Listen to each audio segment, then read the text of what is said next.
Welcome to Key Tech. Please describe this channel if you're interested in today's video. As Nvidia's website posted a no backdoor statement in the wee hours of the morning, a Singapore court was announcing a 20-year prison sentence for Chinese citizen Li Ming for illegally transshipping chips. As Jensen Huang donned a tang suit and proclaimed, "The Chinese market is irreplaceable," the U.S. Department of Commerce simultaneously updated its entity list involving China. Is this life or death struggle, dubbed a chip rationing by the Wall Street Journal, a tech company's commercial commitment or a crucial link in the stranglehold of hegemony?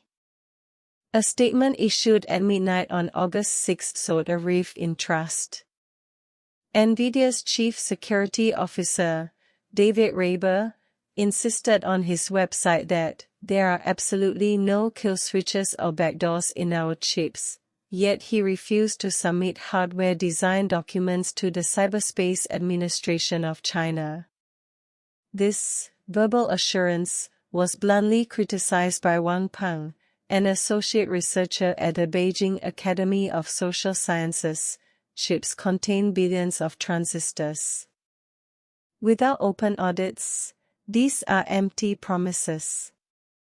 Even more ironically, just 24 hours before the statement was released, Krosos, director of the White House Office of Science and Technology Policy, revealed to Reuters, "We are embedding location tracking technology into AI chips."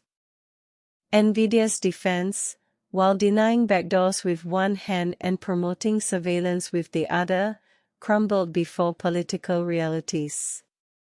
The Singapore court's verdict serves as a wake-up call.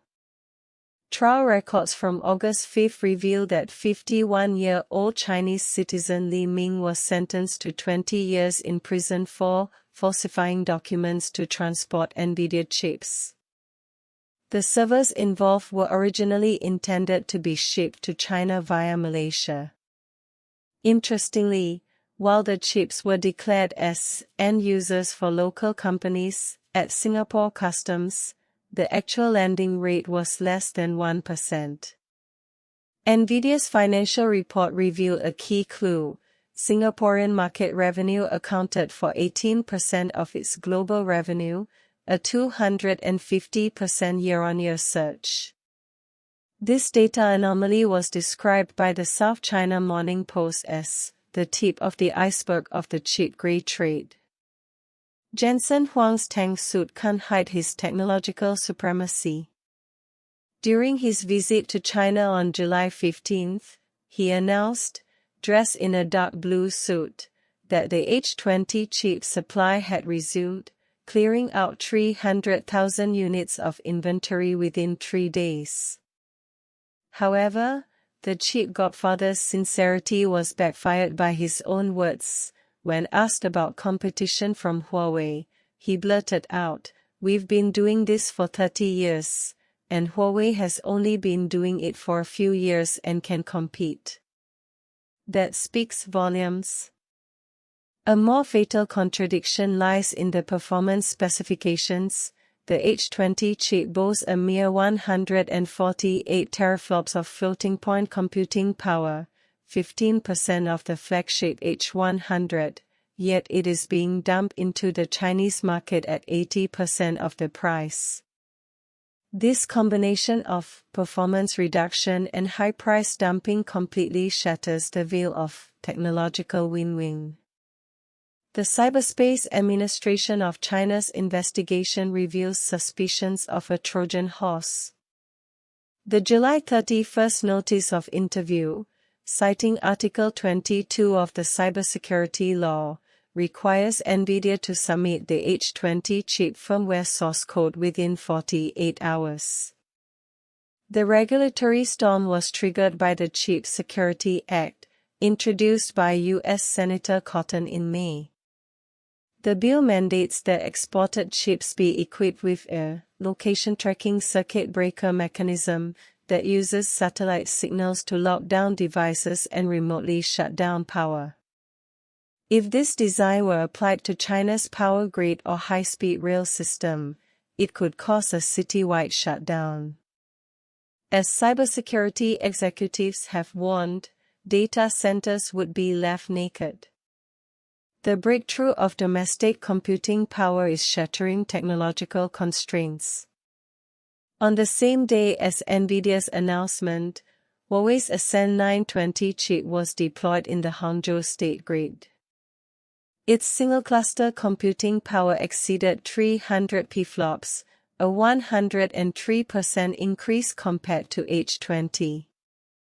Alibaba Cloud even announced a plan to replace 60% of its Nvidia chips within 3 years, and Baidu's Paddle platform has been integrated with Cambrian technologies. This replacement storm was foreshadowed. A Bernstein report predicted that Nvidia's market share in China would plummet to 54% by 2025, while the share of domestic chips would soar from 17% to 55%. Every domestic GPU that lights up contributes to technological independence. That undisclosed hardware audit exposed a cognitive gap.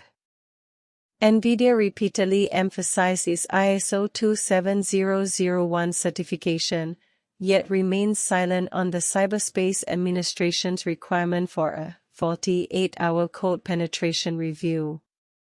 A Cambridge University study shows that modern chips can periodically check in online through coprocessors and automatically downgrade if their licenses are revoked.